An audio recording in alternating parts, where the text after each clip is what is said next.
नमस्कार बच्चों, स्वागत है आप सभी को व्योम अकेडमी चैनल पे। कैसे हैं आप लोग? उम्मीद करता हूं कि आप लोग अच्छे होंगे और आपकी तैयारी अब जोर शोर से चल रही होगी। बच्चों, आज हम लोग फिर से क्लास 10th के चैप्टर नंबर 5 जो कि अरिथमेटिक प्रोग्रेशन है, उसका एग्जाम्पल नंबर हम क्वेश्चंस क्या कहता है। क्वेश्चंस कह रहा है कि कोई एपी ये है, एपी दे रखा है, नंबर ऑफ सीरीज ऐसे दे रखा है 24, 21, 18 ये एपी में है। तो कह रहा है कि कितने पद लिए जाए ताकि उनका योग 78 हो जाए। इंग्लिश में क्वेश्चन कह रहा है कि how many terms in AP 24, 21, 80 dash dash dash must be taken to its sum is equals to 78, है ना, कि इस एपी का कितना टर्म लिया जाए। क्वेश्चंस को एक बार समझिए। देखिए, सपोज करिए कि ये एक एपी है 2, 4, 6 ऐसे। यहां पे अगर हम ये 3 टर्म लेते हैं तो इस 3 टर्म ले रहे तो इस सभी का सम क्या हो जाएगा? तो आपको कि भाई इस सभी का सम 6, 4, 10, 2, 12 हो गया। हाँ, अगर इससे और आगे चलते हैं तो अगर हम यहाँ पे 8 ले लेते हैं तो आपको इस 4 टर्म हो गए, तो 4 अगर टर्म ले रहे हैं तो इसका सम कितना हो जाएगा? आप 20 हो जाएगा। अगर अगला और टर्म ले रहे हो, जैसे ये 10 ले रहे हैं तो ये यहां से यहां तक का सम क्या हो जाएगा? 30 हो जाएगा, 30 हो जाएगा। तो आप देखिए, जब टर्म 5 ले रहे थे तो सम कितना आ रहा है? 30। जब टर्म आप इस एपी का 4 ले रहे हैं तो सम कितना आ रहा है? 20। जब 3 टर्म ले रहे हैं इस एपी का तो सम कितना आ रहा है? योग कितना आ रहा है? 12। उसी ढंग से इस एपी का, एपी लिखिए, एपी क्या है? 24, 21, 18 ये डैश डैश डैश कितना लिया जाए, एन नंबर ऑफ टर्म कितना लिया जाए, जो इस सभी का जोड़ करेंगे तो 78 हो जाए। तो आपको इसमें एस एन दे रखा है, सम पहले से दे रखा है कि 78 करना है। तो जो जो चीजें आपको दे रखा है उसको आपको एस एन दे रखा है। एस एन हो गया 78, है ना बेटा। ये देखिए, ये जो है A1 है बेटा, ये A1 है, A1 भी दे रखा है कितना? 24। A2 है ये वाली सेकंड टर्म, द्वितीय पद, A21 है। और A3 दे रखा है बेटा 18, है ना। अब आपसे पूछ क्या रहा है? एन पूछ रहा है, नंबर ऑफ टर्म आपसे पूछ रहा है। तो आप कुछ भी करने जाओ, आपको डी की जरूरत पड़ने ही वाली है। तो डी कैसे निकालेंगे? अगर एपी में दे रखा तो सभी का डी सेम होगा, तो डी निकालने का फॉर्मूला होता है A2 minus A1। A2 minus A1। A2 कितना है? 21 और A1 कितना है? 24। इसको घटाइएगा तो ये माइनस का 3 आ गया, माइनस का 3। तो आपको एसएन दे रखा है, तो इसी ये एक सीधी का काम करेगा और इसी फार्मूला का इस्तेमाल करके हम नंबर ऑफ टर्म भी निकाल लेंगे। अब कैसे? ये देखिए, आपको दे रखा है एसएन, तो एसएन का फार्मूला होता क्या है? n/2, n/2 ब्रैकेट में 2a plus n-1 into D, ये है बच्चों फॉर्मूला। तो अब जिस जिस की वैल्यू आपको पता है वहां उसकी वैल्यू पुट करिए। तो एस एन के जगह पर कितना दे रखा है? 78, हमने 78 रख दिया। एन नहीं पता है तो एन ऐसे ही रहने दीजिए बाय 2। यहां पे 2 और ए ये दोनों आपस में मल्टीपल हो जाएगा। ए कितना दे रखा है? 24। फिर एन नहीं पता है तो एन को ऐसे ही रहने दीजिए 1, और डी के जगह पे कितना दे रखा है बेटा? कितना आ गया है? माइनस का 3, है ना। हमको वैल्यू पता चल गया। ये देखिए एन, ये सारे के सारे हमको एन की वैल्यू निकालनी है। तो अगर ये कब ले रहे हैं? ये दोनों आपस में मल्टीपल में, ये वाले टर्म और ये वाले टर्म मल्टीपल में है, तो हम इस 2 को इधर भेज सकते हैं। अगर यहाँ पे प्लस माइनस रहता तो हम नहीं भेजते, पहले एलसीएम लेना पड़ जाता। तो ये मल्टीपल के फॉर्म में है, तो हम इस 2 को, ये जो डिवाइड वाले फॉर्म में है, ये इधर आकर के मल्टीपल वाले फॉर्म में हो जाएंगे। तो 78 डिवाइड वाला इधर आकर के मल्टीपल हो गया, इधर बच गया एन। अब 24 को 2 से मल्टीपल करिएगा तो ये हो गया 48।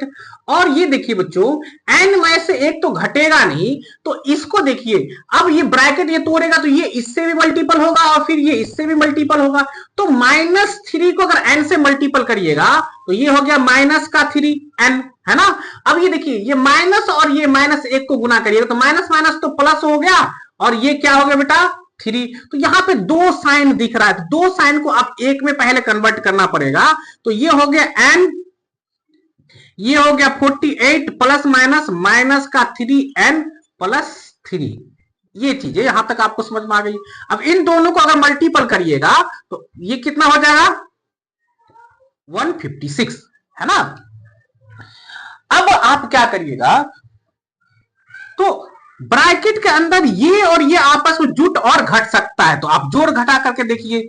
तो देखिए 48 ये प्लस में ये भी प्लस में, ये दोनों आपस में जुट गया तो कितना हो गया 51 और माइनस का 3n, ये हो गया ब्रैकेट के अंदर ये, और यहां पे 156। अब एक चीज मुझे बताइए आप लोग कि भैया ये दोनों आपस में तो घट नहीं सकता है, 51 में से 3n घट नहीं सकता, तो क्या करेंगे, तो हमको ब्रैकेट तोड़ना पड़ेगा। कैसे टूटेगा, तो ये इससे भी मल्टीपल होगा और ये इससे भी मल्टीपल होगा, ब्रैकेट के बाहर जो रहता है उसको मल्टीपल करना रहता है, तो ये इसको ऐसे अभी रहने दीजिए। n को अगर 51 से मल्टीपल करिएगा तो ये 51n हो गया, और ये प्लस में ये माइनस में माइनस हो गया, n को 3n से मल्टीपल करिएगा तो 3n स्क्वायर हो गया, 3n स्क्वायर हो गया।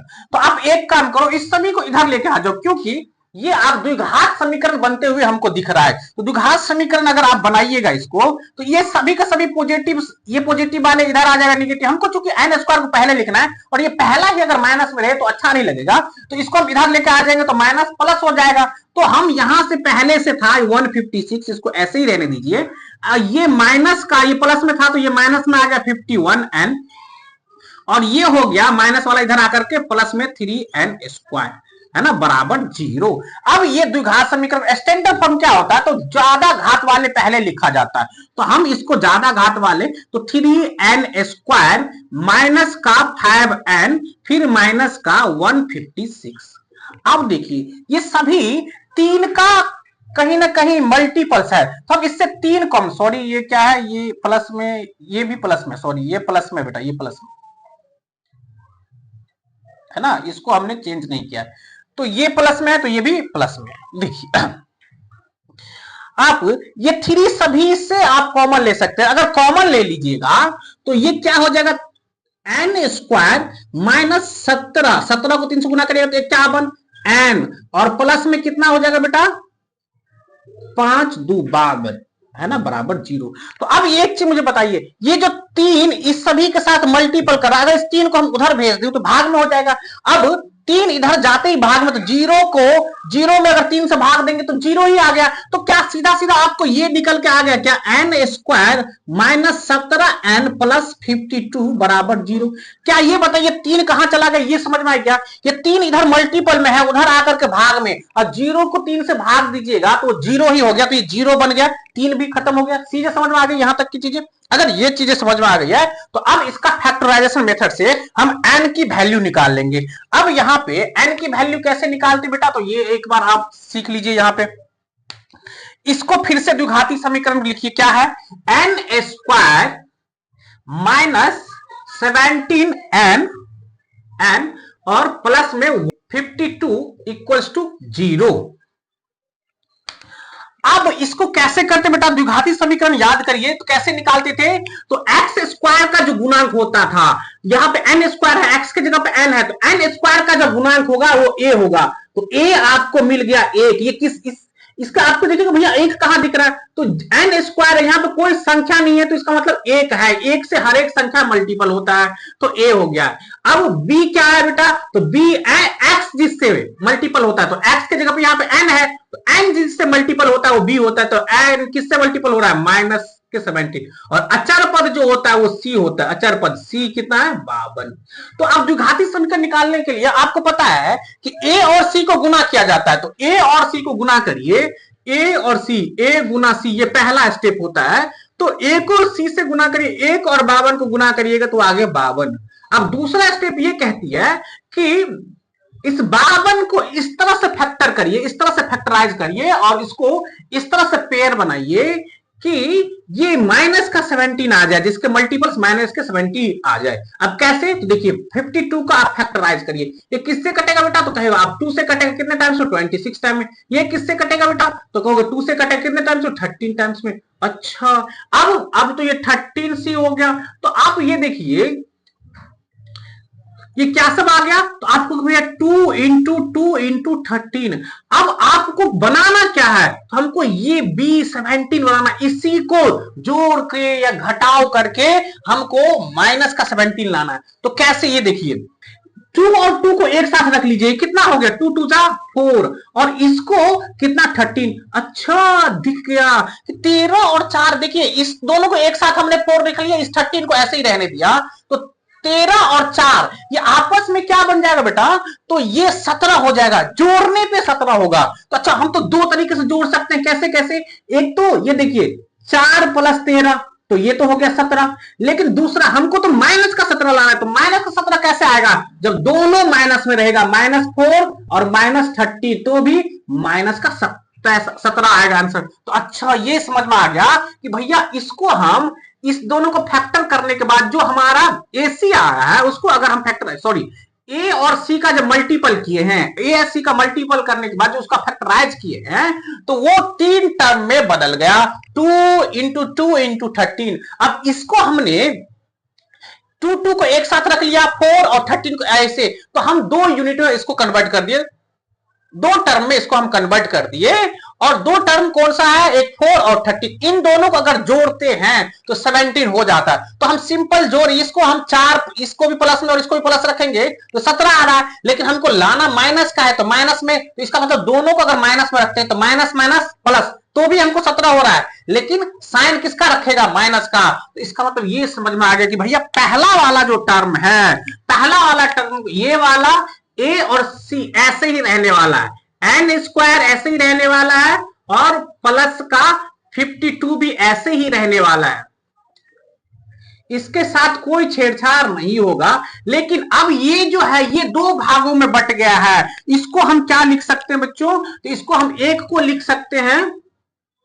माइनस का 4n, और एक को हम लिख सकते हैं माइनस का 13n। क्या ये चीज समझ में आई, ये 2 भागों में कैसे बट गया, क्या ये वाला 2 भाग कैसे बट गए, ये वाला 17, क्या ये चीज समझ में आई क्या, और अगर समझ में आ गई है तो देखो सही से। अब इसका काम क्या बेटा, इसलिए ये फ्रैक्शन नहीं है, आपको समझाने के लिए, ये देखिए, ये देखिए इन दोनों से कॉमन लीजिए और इन दोनों को एक साथ कॉमन लीजिए, तो इन दोनों से आप क्या कॉमन ले सकते हैं, तो n इसके पास भी है और कोई संख्या नहीं है, तो आप इससे n कॉमन ले लीजिए। जब n कॉमन लीजिएगा तो इसके पास एक n बच जाएगा, क्योंकि n स्क्वायर मतलब इसके पास 2 है, तो एक n बच गया, और यहाँ पे 4 बच गया, यस 4 बच गया, क्योंकि n आप पहले ही कॉमन ले चुके हैं। अब यहाँ पे माइनस है तो माइनस ले लीजिए। अब इन दोनों से आप 13 कॉमन ले सकते हैं, क्यों, 13 का मल्टीपल ये भी है, ये भी है, 13 कॉमन ले लिए, तो इसके पास n बच गया, और यहाँ पे माइनस है, तो माइनस को किससे मल्टीपल करेंगे तो प्लस आ जाए, तो भैया क्योंकि माइनस को माइनस से गुना करिएगा तब प्लस आएगा, तो जी हाँ। अब 13 को किससे गुना करेंगे, 52 आ जाए तो 4, तो मतलब आपने सही कॉमन लिया। जब ये दोनों ब्रैकेट के अंदर में सेम रहे तो इसका मतलब आपकी जो कॉमन लिए वो एकदम सही है। तो अब देखिए इन दोनों में इसके 2 गुणनखंड बनेंगे, एक ये जो अंदर वाला एक बार है उसको हम लिख दीजिए -n-4, और एक जो बाहर है n-13, बाहर में एक ये वाला और ये n-13। तो आप इस ये जो द्विघात समीकरण है इसका 2 गुणनखंड कौन सा निकला, n-4 और n-13, ये बराबर हो गए 0। तो n इसका मतलब ये दोनों का मल्टीपल बराबर 0 हो जाएगा, n-4 ये भी 0 हम लिख सकते हैं, और n-13 ये भी 0 हम दोनों लिख सकते हैं, है ना। अब n की वैल्यू यहां से निकालिएगा तो ये इधर आकर के ये 4 हो गया और 13 आ गया, तो हमें n की 2 वैल्यू निकली है। अब 2 वैल्यू निकली है तो इसका मतलब आप, तो इस क्वेश्चंस के लिए हमें ये पता चल गया कि यहां n4 भी लिए जा सकते हैं, n13, ये दोनों मान क्या है बच्चों, मतलब लिए जा सकते। क्यों आप कह रहे हो लिए जा सकते हैं, कि बच्चों यहां पे 3 यहां पे n अगर कितना ले लेते, 4 ले लेते हैं, ये तो भी ये कितना हो जाएगा, इसका योग 78 हो जाता है। या फिर आप n13 भी ले लीजिएगा तो भी इसका योग 78 है। आपको ये कैसे भैया कि 2 n अगर ले लिए तो भी जोड़, अगर हम यहां पे समझिए थोड़ा सा हम क्या कहना चाह रहा हूं कि बेटा 2 4 6 अगर आप 3 अंक लिए तो भी आपका ये सम हम कहूं कि भैया ये 12 हो रहे हैं, और अधिक अंक ले लिए तो भी क्या इसका सम 12 हो सकता है क्या, भैया आप तो बोले झूठ गलत, ऐसे हो ही नहीं सकता। तो आपको कैसे ये हो सकता है? तो आप देखो बच्चों, ये नंबर यहां पे एपी देखिएगा, तो एपी धीरे धीरे क्या हो रही है, डिक्रीज कर रही है, घट रही है। हाँ कोई, ये धीरे धीरे डिक्रीज हो रही है, एपी घट रही है। तो ये घटते घटते घटते घटते घटते ये एक बार को जीरो पे जाएगी, हो सकता है, या फिर निगेटिव होते चले जाएगी। जब निगेटिव और पॉजिटिव कुछ कुछ मिलेगी तो कुछ तब कटते हुए भी तो चले जाएंगे बेटे। क्या चीजें समझ में आई? सपोज करो कि यहां पे हमने माइनस का 2 ले लिया, ये एपी है -2, 0 और 2, तो ये प्लस का 2, तो भैया इन सभी का सम कितना आएगा? तो आपको इस सभी को जोड़ेंगे तो 0 हो गया। मतलब आप 3 टर्म ले लिए तो भी सम इसका कितना आ गया, 0 आ गया, और अकेला ये टर्म भी रहा तो भी 0 आ गया। क्या चीजें समझ में आई क्या? तो इस तरह से आप इस एपी के लिए आप n 4 भी ले सकते हैं और 13 भी ले सकते हैं, जिसका सम क्या हो जाएगा, 78 हो जाएगी। क्या ये चीजें समझ में आई क्या आपको? चलिए